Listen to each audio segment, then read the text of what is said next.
barbecue that Gary McIntyre, he sent us a big old box of it in, so we all got to sample it. And I'm giving it a big thumbs up. I think it was really good. Me too. I don't really like vinegar chips. They're not the salt and vinegar that's pretty popular with some people. Audrey, who's working camera back here today, they're like her favorite.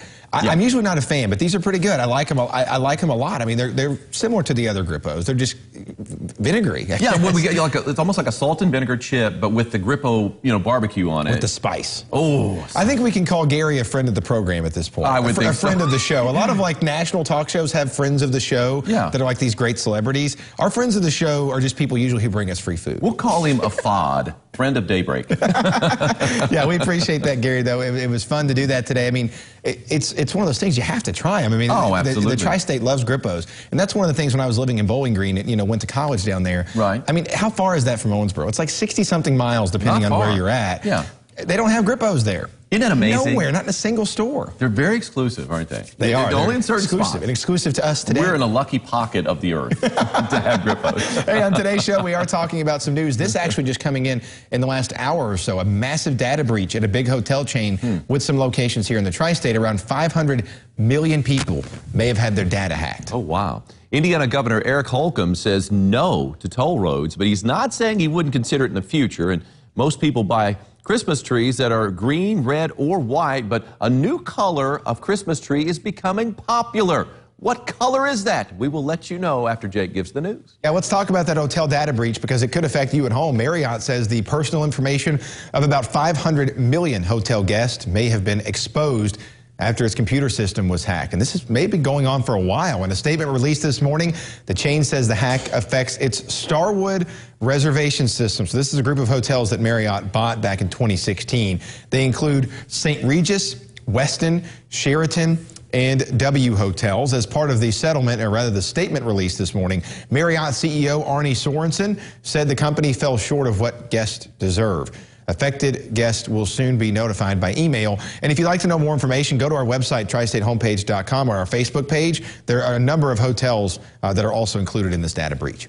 The Restore Harmony Way Bridge Act may be the last piece of legislative puzzles for the communities of Crossville, Illinois, and then across the Wabash for New Harmony, Indiana, towards reopening that New Harmony Bridge and restoring the connection between those two towns. Earlier this week, the bill passed the House unanimously, and now it's going to move on into the Senate. It was co-sponsored by every member of the Indiana and Illinois delegations in the House and introduced in the Senate by Indiana Senator Todd Young. The act would transfer management of the Harmony Way Bridge to the New Harmony Bridge Bi-State Commission, shifting control of the bridge from federal to state entities. There's a lot of folks that work over here, but the company that they work for is in Carmi, so there's a lot of back and forth there. Congressman Larry Bouchon says they hope to have the legislation passed before Congress recesses for the holidays. Indiana's governor is saying tolls are a no-go. Governor Eric Holcomb made that recommendation to the state budget committee. Ron alluded to it earlier, and specifically what the governor's talking about is a plan to help pay for widening interstates 65 and 70 in central Indiana. But that would have meant adding tolls to other interstates like 64 and 69 that run through the tri-state here. Now, a standard driver would pay somewhere between 4 and 7 cents per mile if that plan were approved. Holcomb did say, though, there may be good reason to revisit the idea in the future. So something we'll have to keep following to see how it affects us and our wallets here in the tri-state.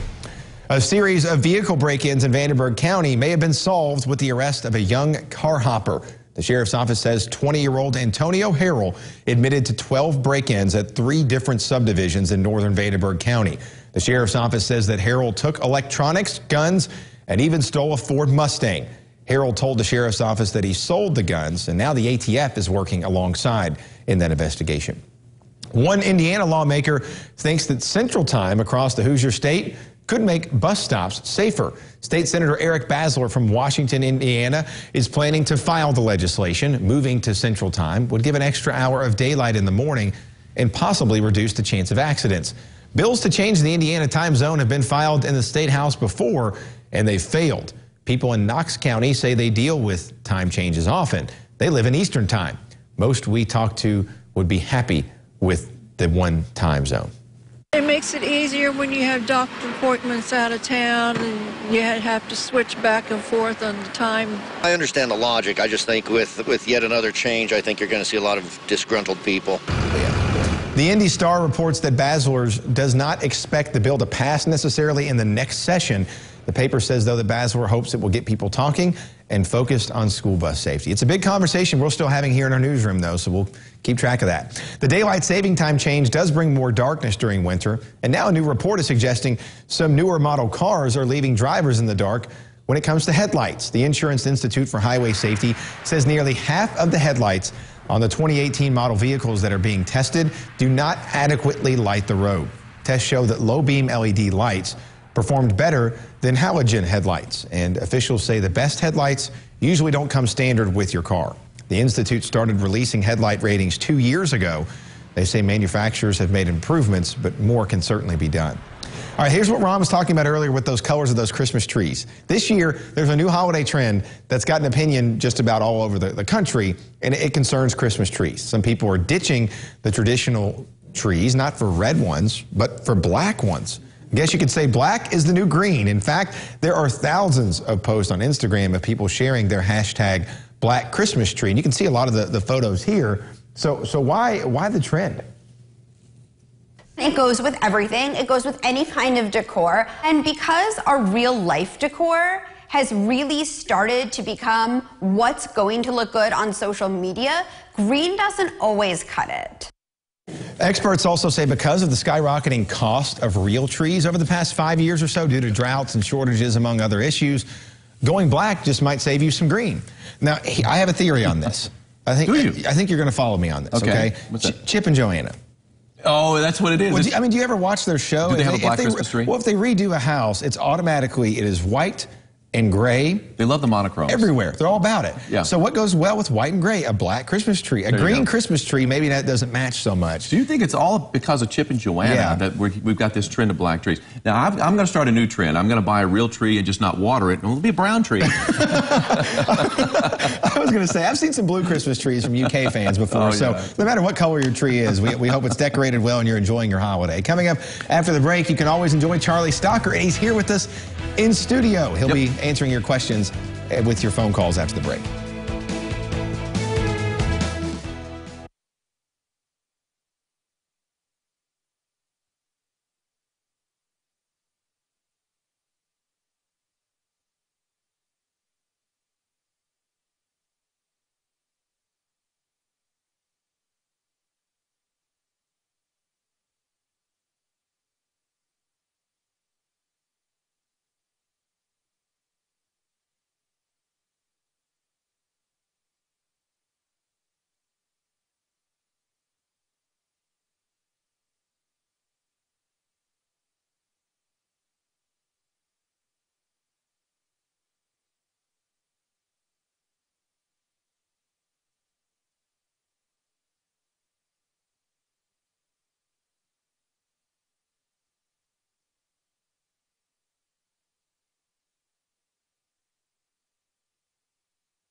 Thought, to go in there. I thought, no, I'll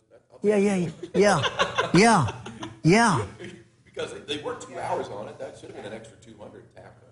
Yeah. But Charlie, man, I tell you what, and they've always done good work, and it's like I've taken. Oh, I like Ewing. Yeah.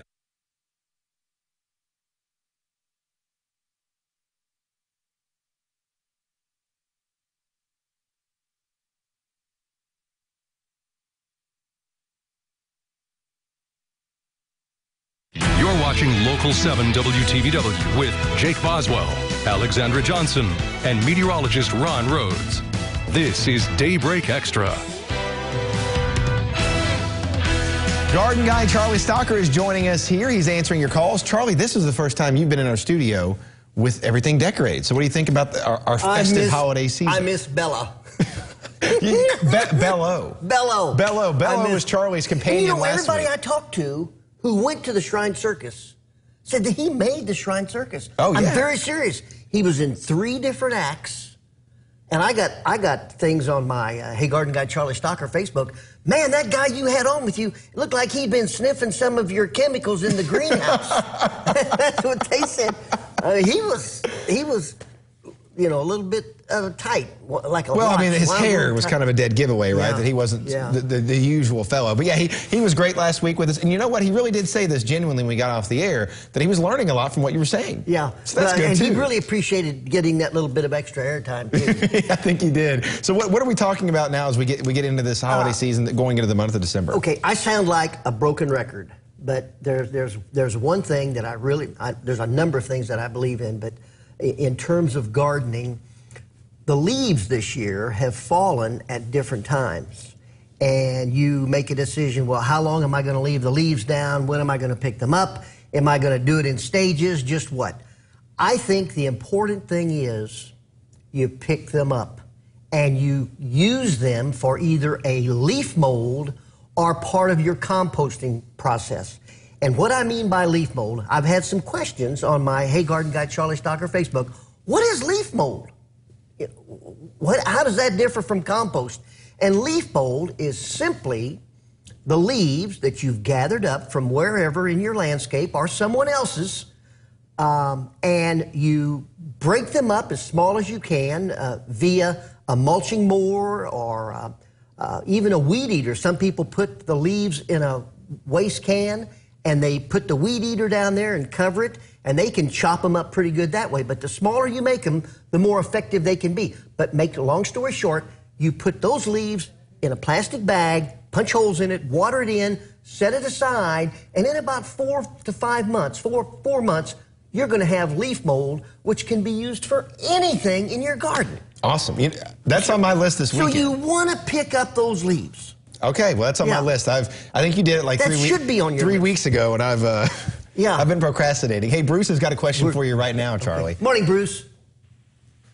Hey, good morning, Charlie. Bruce. I've got some poinsettia plants. They're darn near a year old, and they're growing, doing fine indoors, 2 of them. But the new growth is all green leaf rather than red. Is there anything you can add or fertilizer or anything to make red growth? Have you ever heard the term "the horse is out of the barn"? Have you ever heard that term, Bruce? I'm kidding you. I'm being facetious, somewhat flippant, but point is, yes, sir. It's too late now. Think ahead and look to the 1st of October of next year, rather. And for 14 hours, starting around the first week of October, for 14 hours, put it in a closet. Put your poinsettia in a closet. And then after those 14 hours of total darkness, put them in an indirect sunlight on the east side of your house in a window. And do that for a period of about 8 weeks. Yeah, that's right. A little bit time consuming, but do it for 8 weeks and then take it out, put it where you're normally going to keep your poinsettia, and it will have already started the modification of those leaves turning to red. They're called bracts. And it's not the flower of the poinsettia that turns red, it's the modified leaves. But you do that process around the first week of October for 8 weeks, and you're going to have the red poinsettias. Doing it now, the only way you can get the red leaves now is to buy one from Lowe's. Hey, Charlie. We've got another Charlie who wants to ask you a question. All right, Charlie. Good morning. Hi. Good morning. Good morning there. Hey, I've got a question on a fig tree that's in a pot, which we normally take it out, during the summer months and bring it in for the winter. Sure. And it was about 3 weeks ago we brought it in. Yeah. And every leaf on it is starting to drop off of it. It was watered. I don't know if we left it out too long. And it's in the spot that we normally bring it in, every winter. But it looks like every leaf's going to end up dropping off of it. Okay. They're just, go ahead. No, go ahead. No, I was just going to say they're not turning color or anything like that. They're just dropping off. Okay. We had an early cold snap this year. Latter part of November, you remember or October, how cold it was. As a result, those house plants that you normally, you've got your checklist, I'm going to bring those in at a certain time, I'm going to gradually acclimate them to the inside of the house. We didn't get that opportunity this year because of the cold weather, or most people didn't, let me put it that way, who plan ahead and do their things by design, okay? So as a result, the shock of taking a lot of the houseplants, and you're not the first person I've heard say this, the shock of bringing those houseplants into the house without gradually acclimating to them to the inside of the house have shed their leaves, have what we call shattered, okay? The easy way to tell is the plant dead is to just take your fingernail and scratch the bark. Anywhere you want, scratch the bark. If it's green and the bark is tight, just on the inside of where you scratched it, you're going to be fine and it's going to set bud and come back out.